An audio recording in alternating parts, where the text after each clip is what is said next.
So hey everybody, it's Charmel. Welcome back to my channel. Today we are going to be talking about the struggles of being in your late 20s and getting out of a funk. So I decided to do this topic because this is something that I'm currently dealing with, and a lot of the conversations I have amongst my friends and my peers, they seem to be going through the motions as well. So I am 27.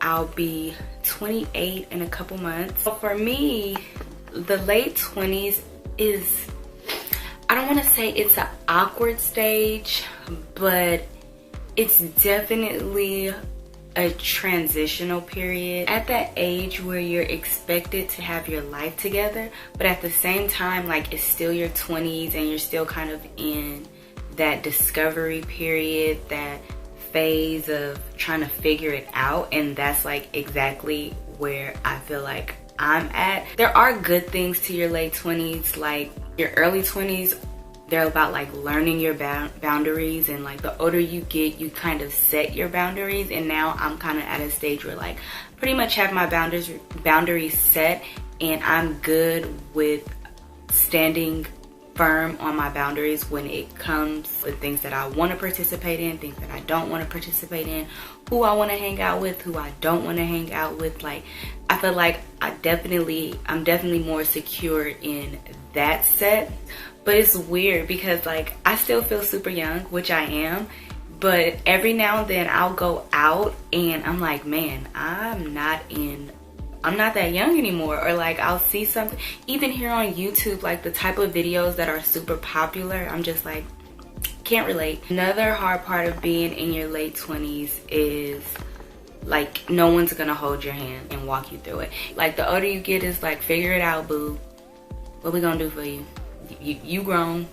And like I said, because we're still defining our life, it's like, okay, but you know, I know I'm kind of old, but you know, a little help here and there, you know, it will still be appreciated. You have to be more self-sufficient, and I want to be, like, I like the idea of being self-sufficient, but I don't know, I feel like when I was younger, like early 20s, I was just super optimistic about everything.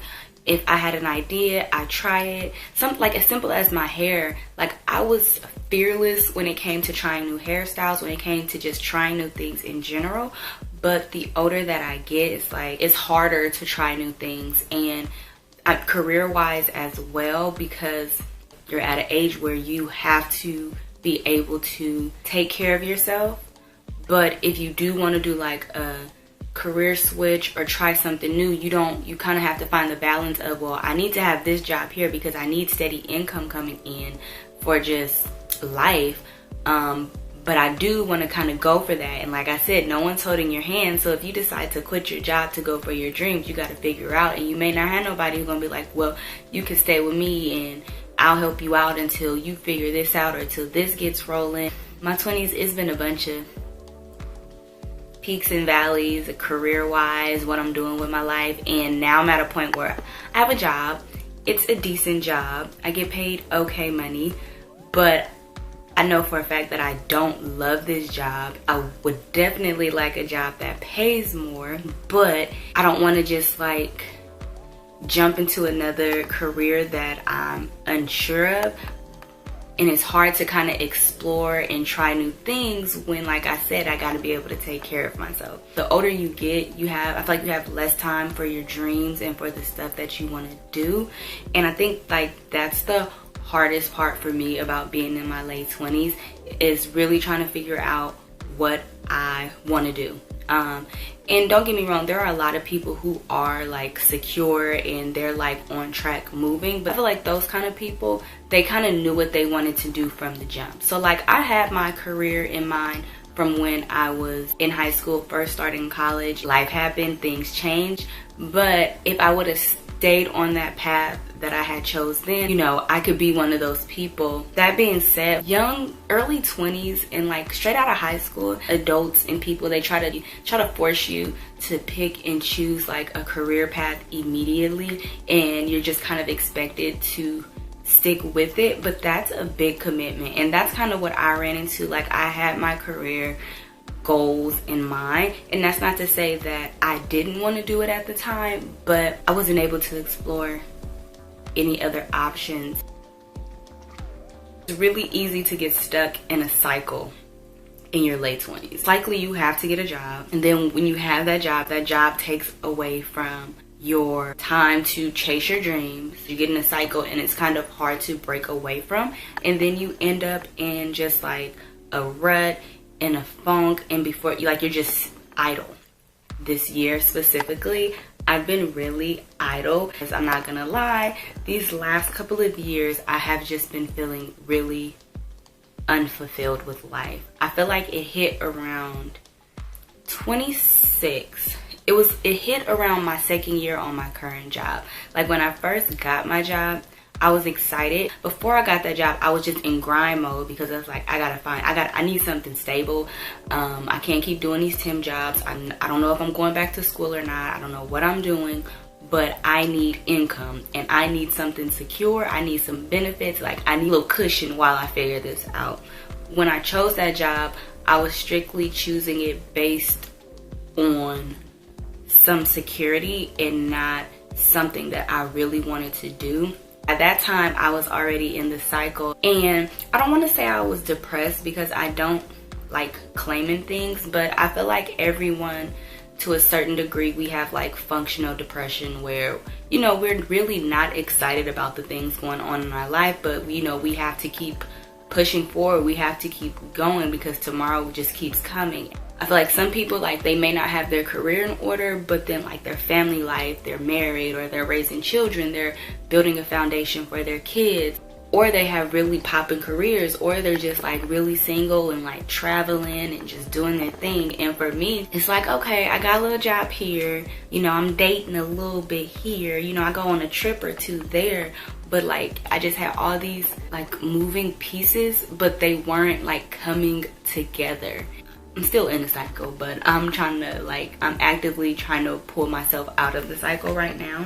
So these are just some of the things that I've been doing to get out of a rut. I'm really actively working on changing my mindset. A lot of the time, we're so focused on all of the other things, when it's really us. We're the reason why our life isn't popping off in any direction.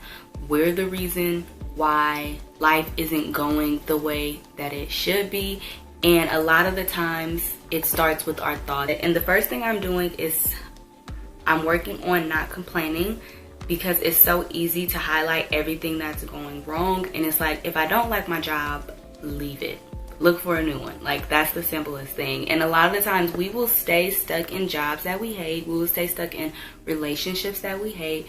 We will stay stuck on paths that we know we don't want to go on, just because honestly we're too lazy to really deal with what it takes to change those things. I told myself that I need to become more solution oriented. So if I complain, this is the deal I made with myself. If I complain, the amount of time that I spend complaining, I need to put at least twice as much effort into figuring out a solution to what I'm complaining about. And then the next thing is being specific about goals. So I realized, as I was reflecting on my few years after college where I was in grind mode, I was writing a lot. I was writing down a lot of my goals, and I was really specific about my goals. Like, in my goals, they weren't even super deep. So like, one of my goals was like to get a car. When I graduated college, I did not have a car. Once I moved home, I'm like, I need a car. I remember writing that down, and within a year, I had a car which was used, and by the following year, I had a brand new car. Another one of the goals that I was specific about, not just working, but finding a permanent full-time job. And I did that within 2 years. A lot of the times we say things like, I just want to be successful. I just want this to happen. I just want to be good. Like, I want to be comfortable, but we have to be specific about our goals. Really write down, I want to accomplish X, Y, Z, and be as detailed as possible. Another thing is practicing discipline. I got really comfortable once I started working. I feel like one of the reasons I was so optimistic prior to this job was because I didn't have a lot of money. Like, it was rough. So like I needed something to come through. But once you got a nice little cash flow coming in, like it's easy to be like, well, I don't have any major needs right now. Like I have a roof over my head, I have gas in my car, I'm eating 3 meals a day, probably more than that. So it's like, you know, it's not, life not too bad, but you have to get disciplined. Like even if you are comfortable, yeah, you have to keep your checks and balances in order so that you can continue to progress. Any area in your life that you can discipline, it helps in the long run, because if I'm able to abide by the small little things that I say that I'm not gonna do, then once it comes time to making bigger goals, I feel like it's easier for me to do because I've already practiced the discipline that I needed. No matter how big or small, just do it. Hold yourself accountable to everything that you say. Paying attention to who and what you give access to your ears, or you give your ears access to. Like, I don't see how y'all listen to trap music at 9 o'clock in the morning. Like, girl, boy, wake up first. I've been very mindful of what I listen to. I've been trying to listen to more, whatever I listen to in general, whatever I watch, I try to make sure that it's something that I could possibly learn from, or that it invokes a positive emotion in me. Certain type of music, like I want to feel happy when I listen to it. Like I want to feel loved, or you know, I want to love someone when I listen to it. Like things like that. I want to feel inspired when I listen to it. I just need something that makes me feel good, like a good positive feeling. This tip is super important when you're trying to figure life out and when you're trying to get out of a rush, get out of a rut, and get out of a funk.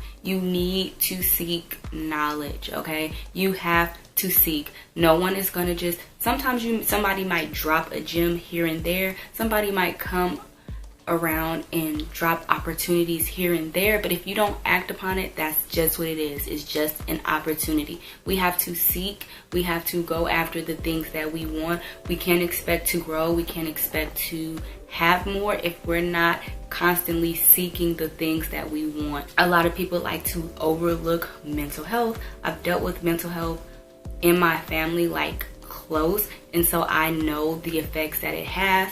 If you need help, seek help. It's okay.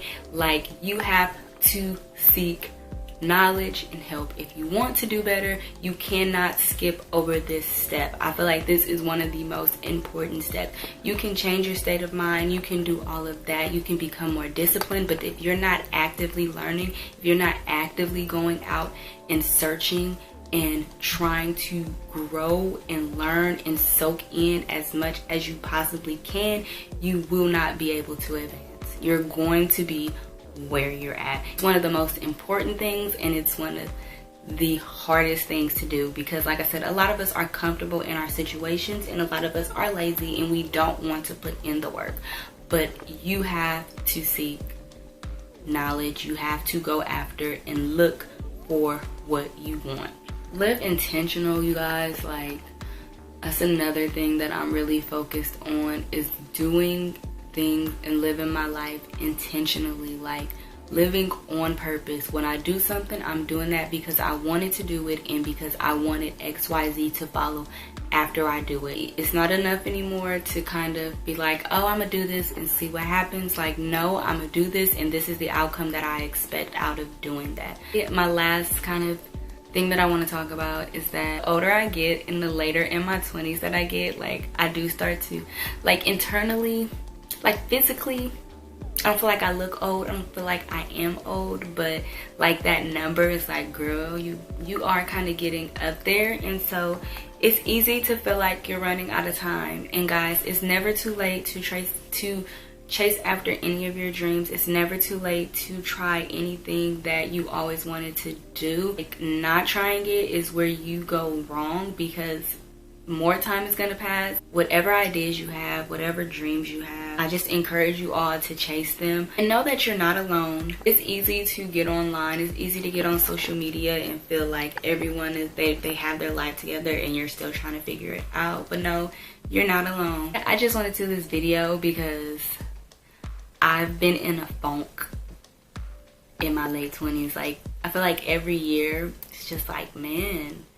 is this what the late 20s is about? Maybe 30s got more to offer than the 20s, because I'm getting kind of over it, honestly. So if you're in your late 20s, drop a comment down below and just let me know how y'all dealing with these late 20s. Like, give me some hope, some encouragement, something. If you're out of your 20s, let me know how you coped with this time period. Like, please don't tell me I'm crazy. Like, sometimes I feel like I'm crazy and it's just me.